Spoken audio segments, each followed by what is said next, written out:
بسم اللہ الرحمن الرحیم۔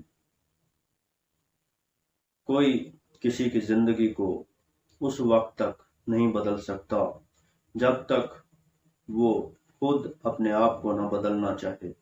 جب تک انسان اپنے آپ کو بدلنا نہیں چاہتا تب تک کسی دوسرے کی نصیحت بھی کوئی فائدہ نہیں پہنچاتی۔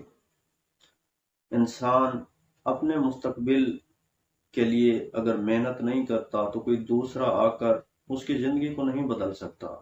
اگر ہم محنت نہیں کرتے تو کبھی بھی دوسرے لوگ ہماری زندگی کو نہیں بدلیں گے۔ اگر ہم بدلنا چاہتے ہیں، اگر ہم کچھ حاصل کرنا چاہتے ہیں تو ہمیں خود سے محنت کرنا ہوگی۔ کوئی دوسرا یہ ہمارے لیے سر انجام نہیں دے سکتا۔ ہر کسی نے اپنے حصے کی جنگ خود لڑنا ہوتی ہے، ہر کسی نے خود محنت کرنا ہوتی ہے۔ اگر ہم خود محنت نہیں کرتے، ہاتھ پہ ہاتھ دھرے بیٹھے رہتے ہیں تو کوئی دوسرا آ کر ہماری زندگی کو نہیں بدلے گا۔ تو ہمیں چاہیے کہ ہم ہمیشہ محنت سے کام لیں اور بے وقوفوں کی طرح صرف امید ہی وابستہ نہ رکھیں، کیونکہ صرف امید فائدہ نہیں پہنچاتی جب تک اس کے ساتھ عمل نہ ہو۔ اگر ہماری امیدیں بڑھ رہی ہیں اور عمل کچھ بھی نہیں تو اس بات کا مطلب ہم فضول کی زندگی گزار رہے ہیں۔